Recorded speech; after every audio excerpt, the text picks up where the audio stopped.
Hi there, welcome to the chapter 2 of our blogging course. On this lesson, you're going to learn about keywords. Now, there are two types of keywords, which are the long-tail keyword and the short-tail keyword, which the short-tail keyword is also known as the head-tail keyword. Now, what are short-tail keywords? Short-tail keywords are basically keyword phrase with 1 to 3 keyword phrase. Now, what are these keyword phrase? A keyword phrase could be Uber suggests. A keyword phrase could be iPhone. A keyword phrase could be power bank. A keyword phrase could be volleyball. A keyword phrase could be basketball game. That is a keyword phrase at a max of 3 words in it. Now, what are long tail keywords? Long tail keywords are keyword phrases with from 3 words and above. So an example of a long tail keyword could be let's play volleyball or watch free movies online. Watch free movies online. See, that's the long tail keyword. So any keyword that is above 3 words, you categorize them as a long tail keyword. Now, long tail keywords are easy to rank because most of the time the keyword phrases stays on search for a very long time, and apart from that, they are easy to rank because the competition level on long tail keywords are low compared to short tail keywords. Short tail keywords are always difficult to rank, especially when you have a low domain authority of, let's say, from 20, 30, 25. You find it difficult to compete with a website that has already built a domain authority to 100 or 99. So you can't say you want to compete with CNET or one of these top tech platform with a high domain authority of 100 on, let's say, a category or a keyword phrase of iPhone. But now I'm going to show you some of the tools that I use on a regular basis to research for keywords. Now, some of these tools are free, while some are paid. We have here the Uber Suggest. Uber Suggest is a free tool by Neil Patel. It helps me make research for keywords, and it gives me clean keywords that I can use within my article. And you can also use keyword research tool, which is in your Bing Webmaster. Now, later in this course, you're going to learn how to create a webmaster tool for Bing, Yandex, and Google, because it's important to submit your website to Google, Yandex, Bing, and every other search engines out there, as this can help boost your page rank on search engines. Now, you can also use the keyword research, which is located on the left side under the diagnostics tools of Bing Webmaster, and also take advantage of keyword planner from Google Ads. You can also take advantage of SEMrush. That's a pretty good tool.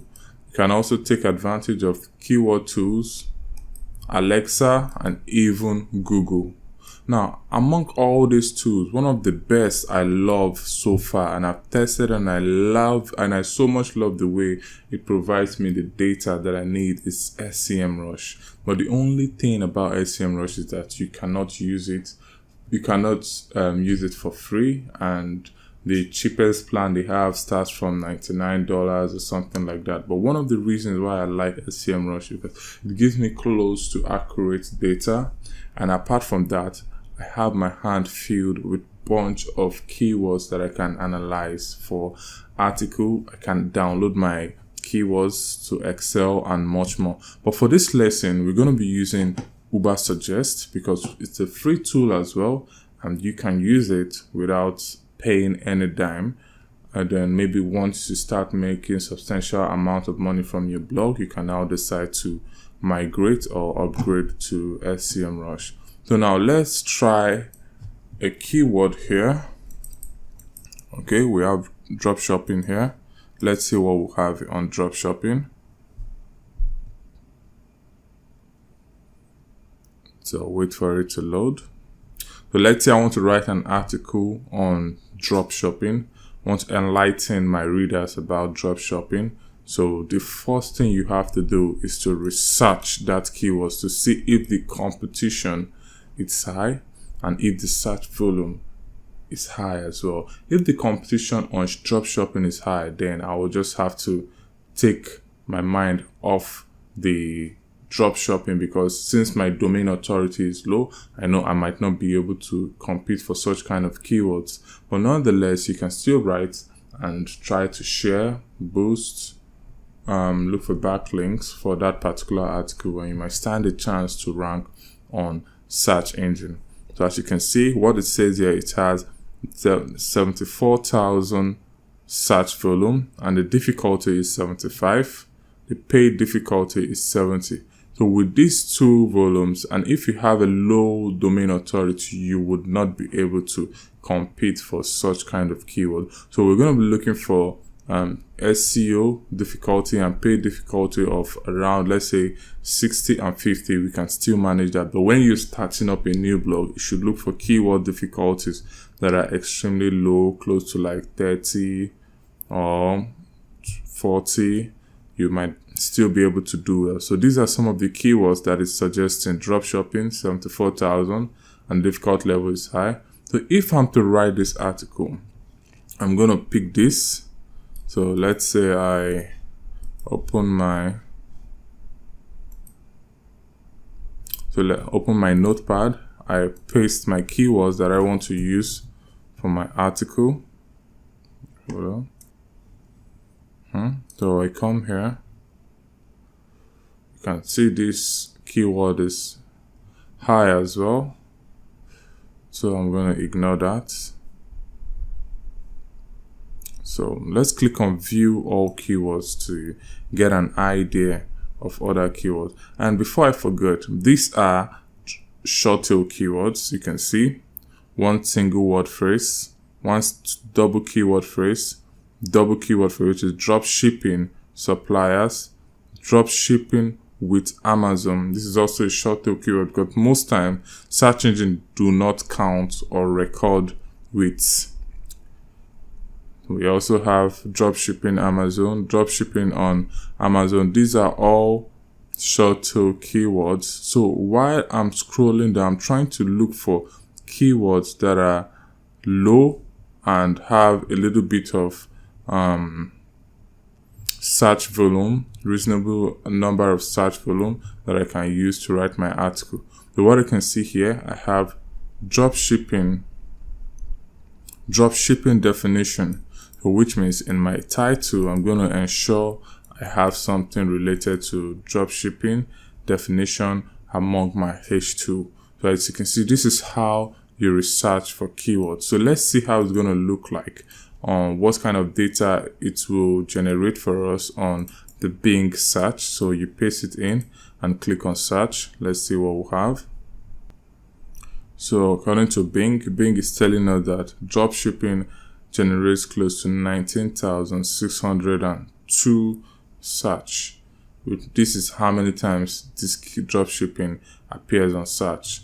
And according to this graph we have here, you can see that the stats is growing, and this is the kind of article we want to write, because while it grows, you get more traffic to your website. So most of the graph I see here, it shows how it trends over the years and over the past months. So this is how you analyze keywords. So this is a Shorttail keyword as well.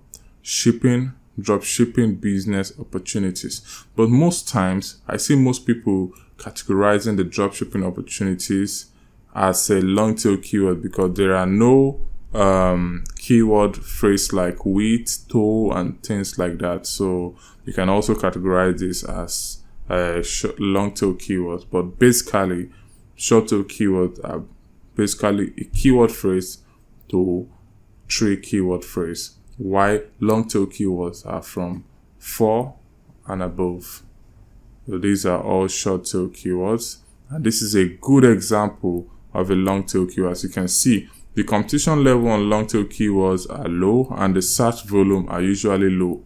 So on long tail keyword, you can easily rank on number 1 of Google and still make cool cash if you have AdSense or any other paying advertising system out there. And this is a good example of a long tail keyword. It says Amazon dropshipping business opportunity. If I were to write an article, though the search volume is very low to like 92, so I'll try as much as I can to look for a good search volume. But for example, I'm to write an article on that. This is what I'm going to use as my title. Let's say after researching, as you can see, this is a long tail keyword, and business too. This is a short tail keyword.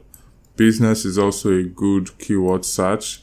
Amazon is also a good keyword sharp. So what I'm going to do is to look at this title and think of a compelling title that can draw attention. So what it says, Amazon dropshipping business opportunity. I might decide to write top 5 or 5 Amazon dropshipping business opportunities out there. Stop. Take advantage. So now this title is a nice title because 1, 5 Amazon dropshipping business opportunities out there. Take advantage. Now the reason why I added this take advantage is because it's a call to action. Now I'm letting the reader to understand that this I have within this article top 5 Amazon dropshipping business opportunities which they can implement on their own maybe website or startup or something like that. Right at the end, and also take advantage. So it's telling them that, wow, do something. That is a call to action. Do something about it. Don't just look at the title and be like, oh, that's great. Do something about it. Then they click, and then within the content, you can now start using keywords like this, keywords like this, keywords like this within your article, and between on every subheading of your article, I advise you to use keyword phrase, at least 1 or 2 keyword phrase on every subheading, your H2, your H3. Find a way to mix it up in that article. So these are the type of keywords we have: long tail keywords and short tail keywords, and this is how you research for keywords. So let's say we want to try it as well on Google. Once you type in dropshipping, though I know we were searching for drop shopping, but let's say we type for dropshipping, you see it gives us some idea of keywords that we can use. Say dropshipping, dropshipping business, dropshipping suppliers. So you can see, so these are keywords that you can now use on your article. They don't say how to start a dropshipping business. This is a good long tail keyword, and if you write an article with this kind of keywords, definitely you might easily rank, because a lot of people want to learn about dropshipping, which they do not have more ideas on. So let's say, see this says 6 steps to build successful online dropshipping. I see little or no websites on the search result have exactly the same title, except few of them, like how to start a dropshipping business. I believe this is a this is a Shopify website, and they must have made some research and realized that a lot of people search for keywords like this because it's a long tail keyword. With little or no time, before you know it, this website will overrank all these other websites. That's if they have a good domain authority. They'll be able to outrank other websites.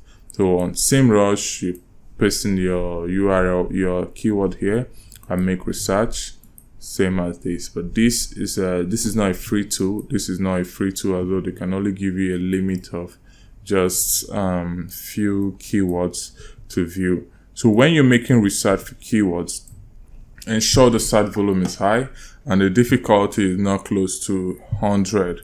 But if the difficulty is close to 100, you'll find it difficult to rank. You see this is a good keyword. So because they don't want you to have information on this, they had to blur it. So you have limitations on most of these keyword research too, but this gives you a good number of information. This gives you a good number of information, and using Google as well gives you a good number of information or data. So let's see what it can do for us on Google. And on Google, in order to get a full data, you need to pay for a plan or something like that to be able to get full data. So it gives you a range that, oh, from this to this is what you get. So if you notice, dropshipping always top. And we have this drop shipping business, which we saw on Google search as well. So this is how you research your tool, gather enough data, especially when you don't have a paid keyword tool. So with this information, I believe you've understood the difference between long-tail keywords and short-tail keywords. To summarize this up, long-tail keywords are easy to rank, especially when the keyword volume is high, and the difficulty to rank on it, maybe you've checked and you see that difficulty to rank is low, then I'll advise you to always go for long-tail keywords. Try to implement them in your article, then scatter all the keywords that you've researched within your content. So let's say in my article I'm writing about dropshipping business. I might now decide to pick 1 or 2 keywords within, or 4 or 5 or 8 keywords or 10 keywords, and scatter it within my article, make them reasonable, make them appear reasonable. Then another bonus, at the end of, once you're done with an article, try to share them on social media. You have to open an account on Twitter. You have to open an account on Pinterest. You have to open an account with Reddit and much more social media. If you have a team that work with you, then advise them to share your article every single day. Then the next thing you're also going to learn within this course is time to share on social media. Morning, evening are usually the best. So I'll catch you on the next lesson, and I hope you've learned a lot from this lesson, long-tail keywords and short-tail keywords, and how to identify a good keyword. Thank you.